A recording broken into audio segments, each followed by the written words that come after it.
Wakati wa safari yetu ya hekima kupitia kitabu cha Kumbukumbu la Torati, nilitaja utunzi wa George Handel ambao tunauita kwa kawaida kama Mesia wa Handel. Muziki huu unatangulia programu hii unayoitazama au kuisikiliza. Sasa jina rasmi ni Mesia tu, kwani inaimba kuhusu Bwana wetu Masiha. Sasa labda sehemu inayojulikana zaidi ya Mesia ni ile tunayoita kwaya ya Haleluya.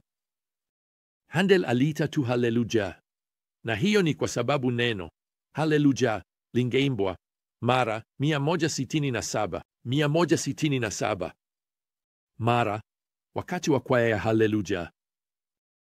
Naam, Haleluya ni neno la Kiebrania linalotokana na Halel ambalo linamaanisha sifa na ja ambalo linarejelea Yahweh. Kwa hivyo Haleluya inamaanisha sifu Yahweh au sifu Bwana.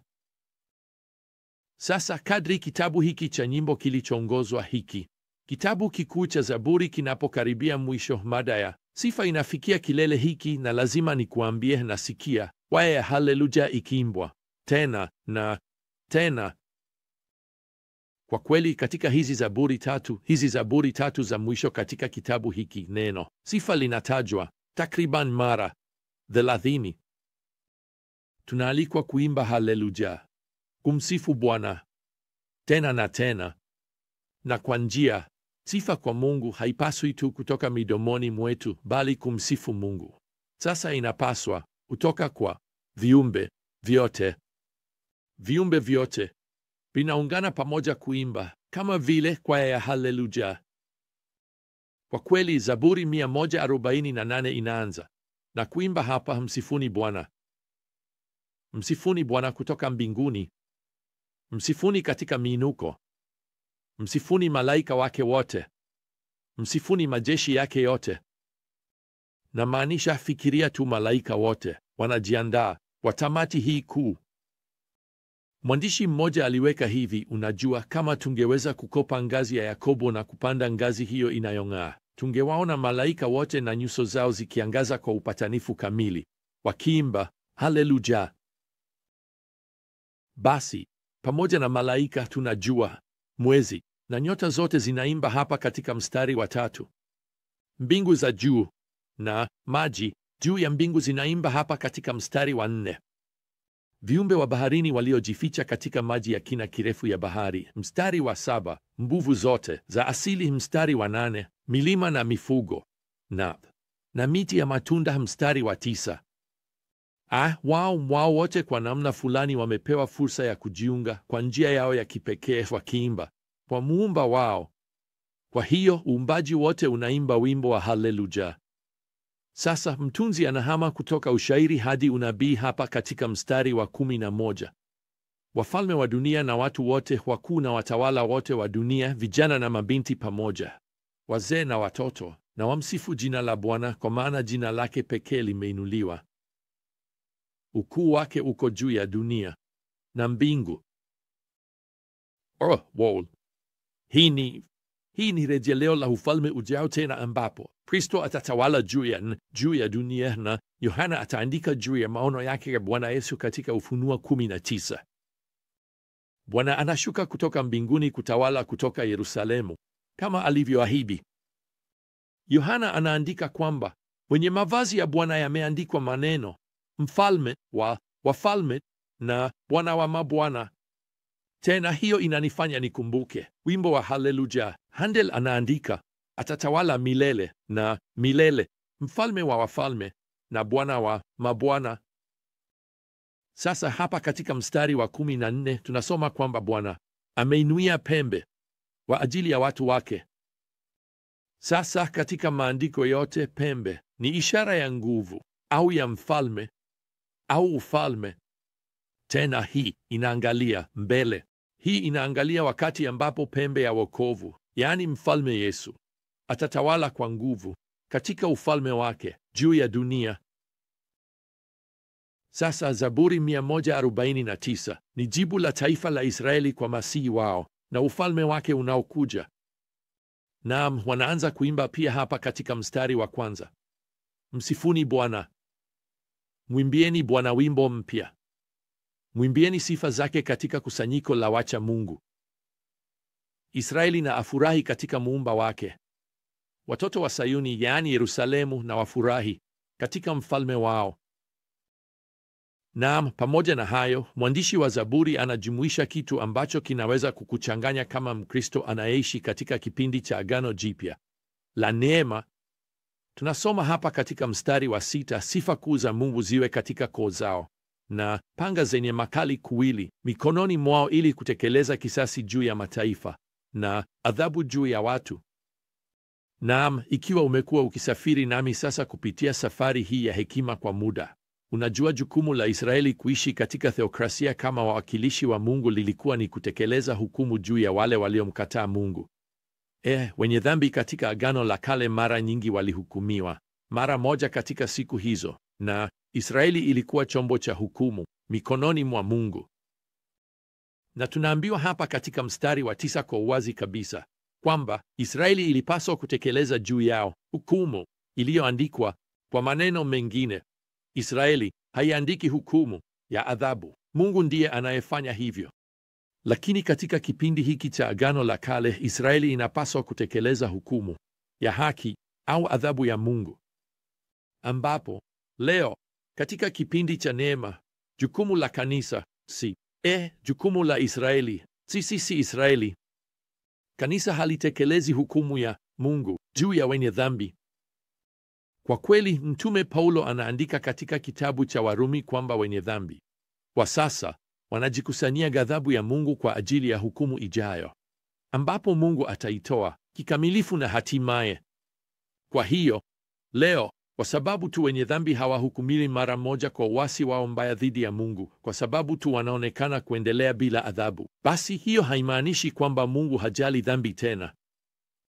La hasha, tunaishi katika siku ambayo tunaweza kuita uvumilivu mkuu, neema kuu, lakini pia siku ya onyo.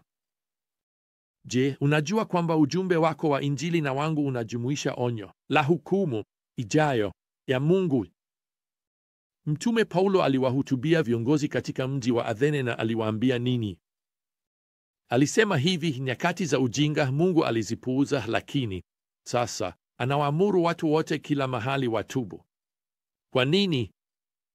Kwa sababu ameweka siku ambayo ataihukumu dunia. Hiyo ni Matendo sura ya 17. Kwa hiyo siku ya hukumu inakuja. Hilo ndilo onyo.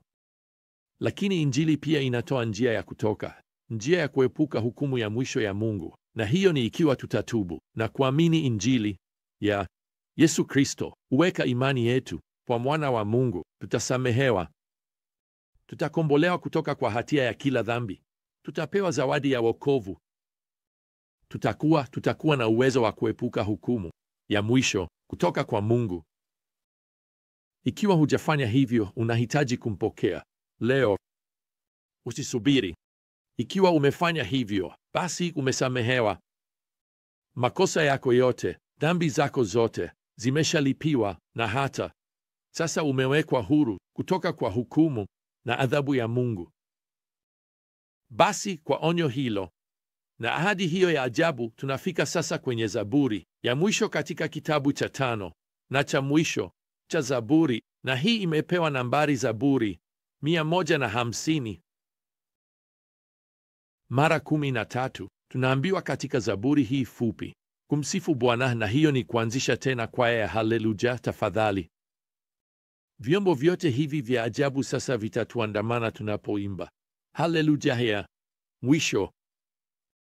Tuna tarumbeta, tuna kinubi hapa katika mstari wa 3, tuna matari, tuna vyombo vya nyuzi, tuna filimbi hapa katika mstari wa 4. Hatimaye tuna matoazi hapa katika mstari wa 5. Kwa kweli, mtunzi anahakikisha hapa kuita haya matoazi yanayopiga kwa sauti kubwa au yanayogongana. Hatujaitwa kuwa kimya sana katika kumsifu Mungu katika Zaburi hii ya mwisho. Nafikiri hii ni kama kumpa mwanafunzi wako wa darasa la 3 seti ya ngoma kwa Krismasi. Naam, tutasikia kuhusu hilo katika siku zijazo. Naam, mtunga Zaburi anatuambia kwa ufanisi hapa, tusikae kimya. ulimwengu usikie kama ilivyo sauti hii ya furaha ya sifa zetu kwa Mungu. Kisha hatimaye hapa una kwaya, una jeshi la wote waliokombolewa ambao wanatuongoza katika tamko hili la mwisho, hii haleluya ya mwisho hapa katika mstari wa 6: kila kitu chenye pumzi na kimsifu Bwana.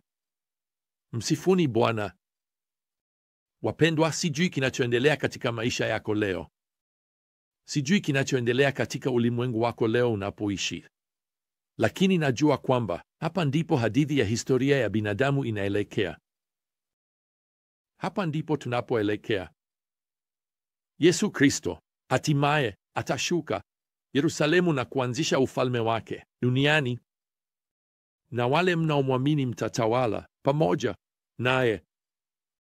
Hatuwezi kufikiria na tunaimba nini tunapofika pamoja naye. Vema, ukifika mwisho wa hadithi simulizi kwa kusema hivyo, katika Ufunuo 19 kama tunavyoambiwa, Mtume Yohana anaandika, na hapo katika aya ya 1 anasema hivi: nikasikia sauti kubwa ya umati mkubwa mbinguni ikipaza sauti, haleluya! Wokovu na utukufu na nguvu ni za Mungu wetu. Na katika aya ya 6 wanaimba haleluya, kwa maana Bwana Mungu wetu Mwenyezi anatawala. Historia ya binadamu inaelekea kwenye haleluya kuu, kwaya ya haleluya. Unajua, nakumbushwa kwamba baada ya wiki 3 mfululizo za kuandika oratorio yake kuu, George Handel alikatizwa hatimaye na rafiki ambaye aliingia kwenye nyumba yake. Alimkuta George ameketi pale kwenye piano yake. Karatasi za muziki zilikuwa zimetapakaa kila mahali, na alikuwa amemaliza tu kwaya ya haleluya. Machozi yalikuwa yakitiririka usoni mwake, na alimtazama rafiki yake na akasema, ni kama niliona mbingu yote mbele yangu, na Mungu mkuu mwenyewe ameketi kwenye kiti chake cha enzi. Kinachoniambia ni kwamba hadithi yako haijakamilika leo. Kwa kweli, hadithi ya historia ya binadamu haijamaliza kabisa utunzi wa Bwana wetu mwenye enzi.